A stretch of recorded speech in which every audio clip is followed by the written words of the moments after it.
Hi, everyone. Thank you for having me here to present to you at the American Heart Association my proposed study for weight loss and blood pressure in adolescents. My name is Marie Parks.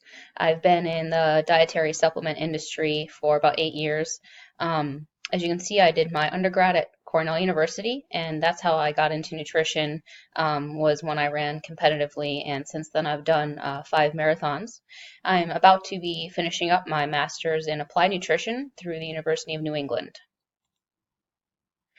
So some of my research background has to do with this same topic.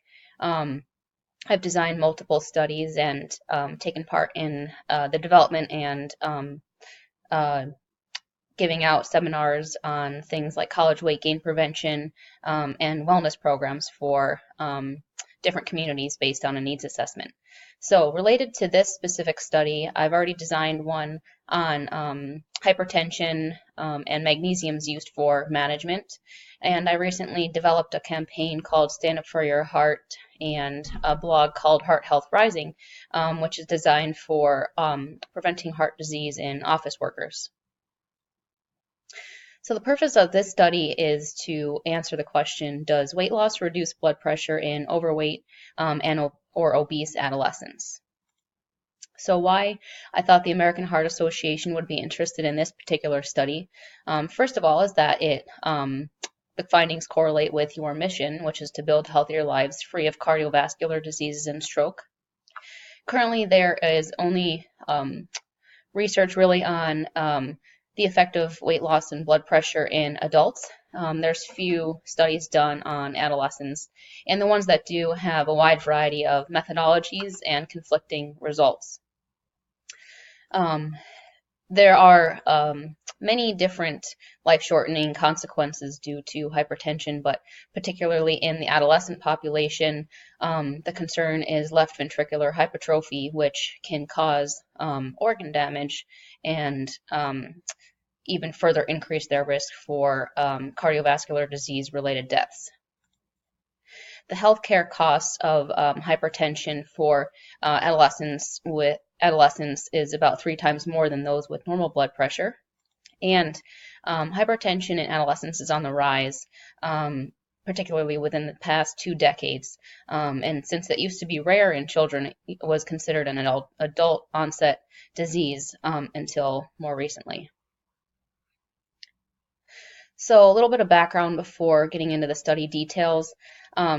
The criteria for adolescents for being considered hypertensive is a little different than that of adults. Their criteria is having the top number systolic and the bottom diastolic number at or above the 95th percentile for their age, gender, and height in 3 or more separate occasions. There are a lot of causes that for hypertension. Some of them are not controllable, like genetics, race, and sex, but we'll be focusing on those that are controllable more, like obesity and stress.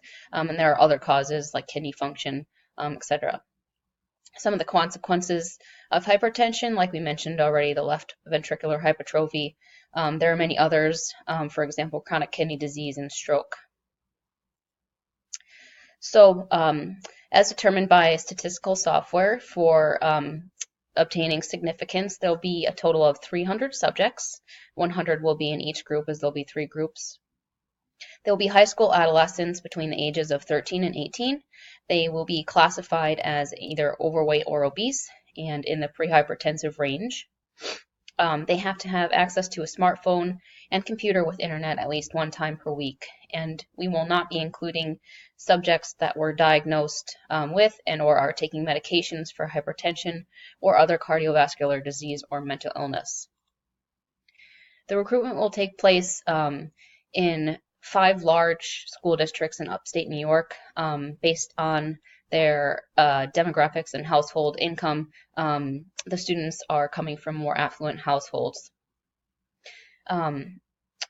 Within those districts, the doctors and pediatricians in those areas will be educated on the inclusion criteria for this research. And once the students undergo their preschool year physicals if they are eligible based on their weight or BMI and obesity classification and their blood pressure. The doctor will inform them and their parent of what the benefits from participating can be, such as improved health and well-being, but also make sure that they know participation is optional. So the study's design, it'll be 6 months in length, which will take place during the 9-month school year.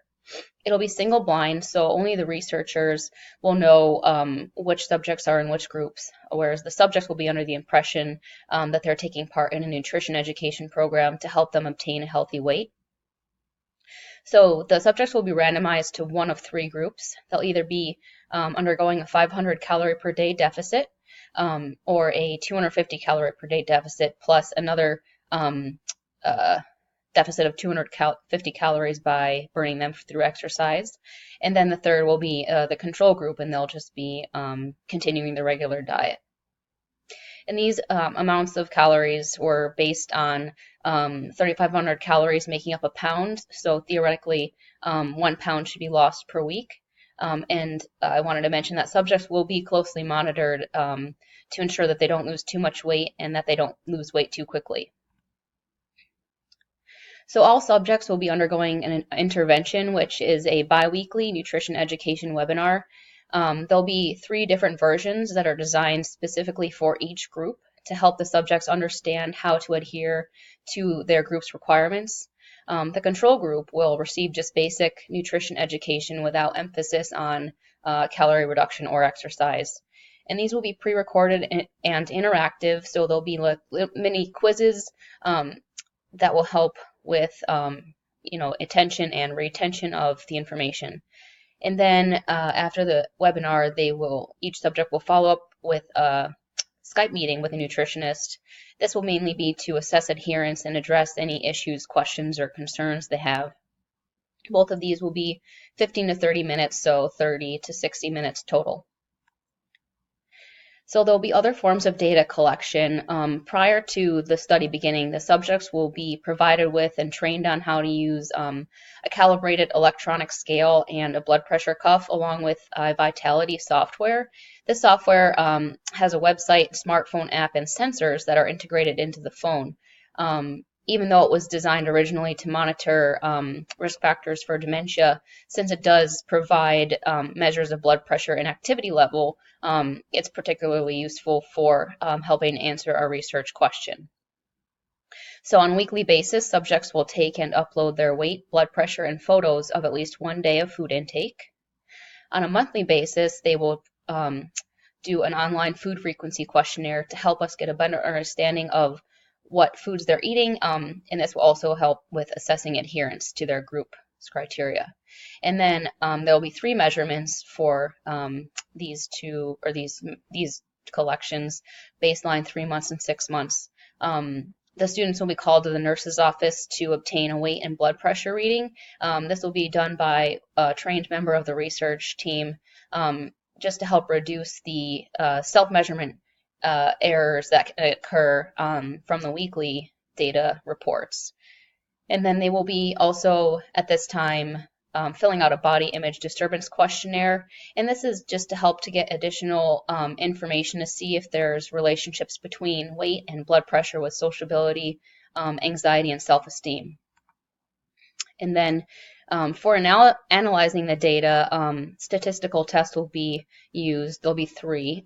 We want to look really to see if there's a change in blood pressure from the start to the end of the study in all of the groups. And then we want to see if there's a difference between the mean blood pressure change among all of the groups. And then there'll be the association of degree between weight change and blood pressure change, as well as the way weight changed. For example, was it just the calorie deficit or the calorie deficit plus exercise and blood pressure change, as well as the BIDQ score and blood pressure. So the results, our expectations are based on human biochemistry. We would expect to see a linear trend with weight and blood pressure, and an inverse relationship between weight and mental well-being. The design and findings of this study can be used to help develop future studies, for example, looking at the weight and blood pressure relationship in inner city schools versus suburban. However, no matter what the results, this study will provide insight on the relationship between blood pressure and mental well-being and to what extent, which understanding the impact and interplay between these various factors that affect blood pressure can help to get to the root of its existence and lead to better prevention, management, and treatment in all populations. Thank you for coming.